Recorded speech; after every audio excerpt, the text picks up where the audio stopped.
In the next 20 years, your children may not struggle to afford a house. They may struggle to afford water. Here's something that should concern every parent and grandparent watching this right now. Water, the thing your body needs more than food, more than medicine, more than anything, is quietly being bought, controlled, and turned into a product. And the people doing it are counting on you not noticing until it's too late. Let me walk you through exactly how this works. Because once you see it, you can't unsee it. Think about Flint, Michigan. You probably remember that story. Families turning on their taps and getting brown, lead-poisoned water. What you might not know is what was happening just a few miles away at the exact same time. Nestlé, one of the largest food corporations on Earth, was paying the state of Michigan $200 a year. Not $200,000. Not $200 million. $200. For the right to pump hundreds of millions of liters of water out of the ground every single year. Meanwhile, Flint families were paying up to $200 a month for water they couldn't even safely drink. That's not a coincidence. That's a system working exactly as designed, just not for you. Now here's where it gets bigger than one town in Michigan. The United Nations released a report in January 2026, officially declaring what scientists are calling global water bankruptcy. That's not a metaphor. It means water systems around the world have crossed a point of no return, where we are withdrawing water faster than nature can replace it. Right now, 75% of humanity, roughly 6 billion people, lives in a country classified as water insecure. 4 billion people face severe water shortages for at least part of every year. So who benefits when something 6 billion people desperately need becomes scarce? The people who got there first and bought the rights. And that's exactly what's been happening. Corporations like Nestlé and Coca-Cola spent decades quietly acquiring small, local bottling plants that already had government permits to pump groundwater going back decades. In many US states, the law says, whoever owns the land above the water can extract the water below it.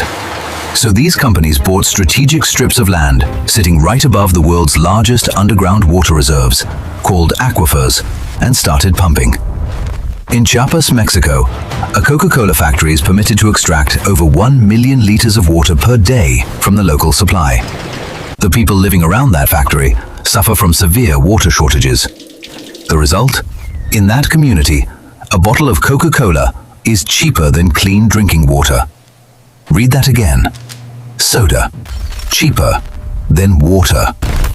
Now, when public outrage about all of this started getting loud, lawsuits, protests, news coverage, Nestlé made a clever move. In 2021, they sold their entire North American bottled water operation, including brands like Pure Life and Poland Spring, to a private equity fund for $4.3 billion. They took the money and stepped out of the spotlight. But here's what that actually means. The problem didn't go away, it just moved somewhere harder to see. Private equity funds don't have brands to protect. They don't worry about boycotts. They answer only to investors. And right now, investors are treating water like the new oil. This isn't just a corporate story, it's a geopolitical one. Countries that sit upstream on major rivers now hold something more powerful than nuclear weapons, because you can't drink a nuclear weapon.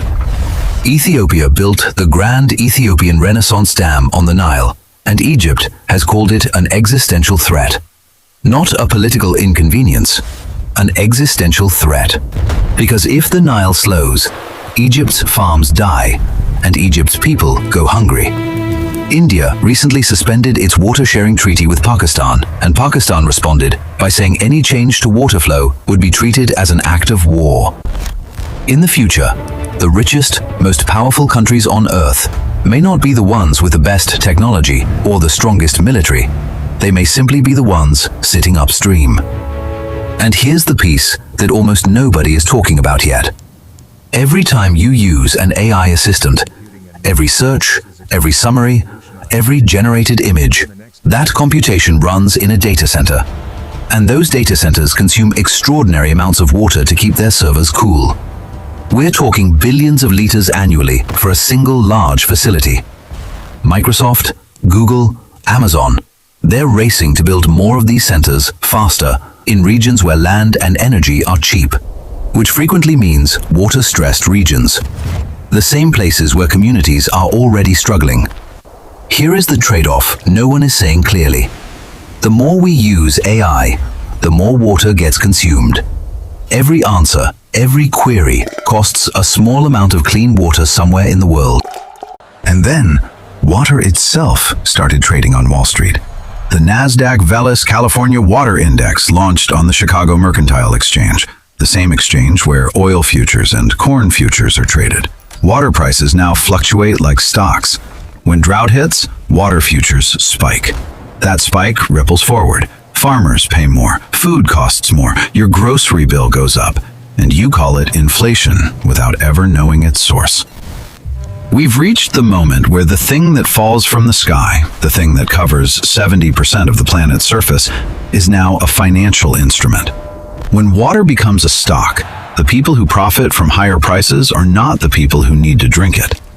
Here's where this lands. Water isn't disappearing from the planet. The Earth still has the same water it always had. What's changing is who controls it, who can access it, and what it costs. Glaciers that fed rivers for centuries are melting into oceans we can't drink. Underground aquifers that took thousands of years to fill are being pumped dry in decades. And the gap between people who can afford clean water and people who can't, that gap is widening every year. The generation most at risk isn't us. It's the children and grandchildren watching cartoons right now while we're having this conversation. So here's what's actually happening beneath the surface. The world's largest institutional investors, sovereign wealth funds, private equity firms, infrastructure portfolios, have been accumulating water rights, water treatment companies, and agricultural land with water access for over a decade. Quietly, without press releases. Why? Because they understand the incentive structure. Water has no substitute. Oil has solar, coal has wind, but there is no alternative to water. It's like owning the only road into a city that's growing. You don't need to advertise. You just wait. The financial feedback loop is elegant, if ruthless. Scarcity drives prices up. Higher prices make water assets more valuable. More valuable assets attract more capital. More capital consolidates control. Consolidated control accelerates scarcity for those outside the system. This is not conspiracy. This is market logic operating exactly as designed, on the one resource that every human being on Earth cannot live without. Now let's ask the harder questions. What is the real problem here? Is it drought, climate, population growth? Or is the real problem that water, unlike any other commodity in history, is both infinitely necessary and increasingly privately owned? What assumption have we been accepting without checking? That governments will always protect public water access? That the rules won't change? That because water has always been available, it always will be? Who benefits from the current structure? The nations with desalination infrastructure, the funds holding water rights, the technology companies building water recycling systems, the investors who understood this decade before the public did. And if those assumptions are wrong, that governments won't protect access, that prices won't stay stable, what does that mean for a family planning 20 years ahead? The conclusion isn't comfortable. The families who understand this early have choices. The families who don't will simply watch the cost of living rise without ever understanding why.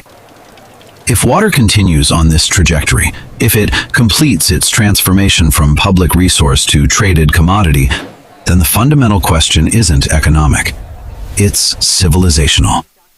What does it mean to plan for your children's future in a world where the most basic input to life is controlled by the same forces that control oil prices? Israel reuses 90% of its wastewater. Singapore has built near closed-loop recycling systems. These countries didn't wait for scarcity to become catastrophic. They treated water efficiency as national security, and now they hold a structural advantage that compounds over time. The technology exists. The knowledge exists. The question, the one that actually matters, is not, can we solve this? It's, who will own the solution and who will be paying them for it? It's worth acknowledging. This story, told from an economic lens, naturally centers on the pressure felt by ordinary families and communities. The consumer paying more, the city watching its infrastructure age, the farmer watching margins shrink. But the system also has another side. Water infrastructure is extraordinarily capital intensive. Desalination plants, recycling systems, and smart water grids cost billions to build and decades to recoup. Private capital enters not because it is villainous, but because public funding has chronically underinvested in water infrastructure globally. Institutional investors holding water rights argue they are providing price discovery, signaling where scarcity is worst, directing capital toward efficiency. And some of the nations most aggressively privatizing water access are doing so precisely because their governments failed to protect it first. The system has multiple incentives, multiple actors, and multiple failure points. Understanding that complexity doesn't reduce the urgency, it sharpens it, because it means there is no single villain to remove and no single policy to fix. The water crisis will generate headlines. Those headlines will fade. Drought seasons will pass. Treaties will be signed, amended, suspended, renegotiated. But the underlying structure, the incentive to commodify, to financialize, to concentrate control over essential resources, that structure doesn't disappear when the news cycle moves on. It deepens, quietly. In rights registries, in infrastructure contracts, in the portfolios of funds most people will never see the names of. The families who begin understanding this now are not guaranteed safety. No one is. But they are equipped to make different choices about where they live, what they invest in, what they teach their children about how the world actually works beneath its surface. You don't need to predict the future to prepare for it. You need to understand the mechanism well enough that the future, when it arrives, doesn't surprise you alone. Water isn't running out. It's being concentrated. And concentration in any resource is just another word for power.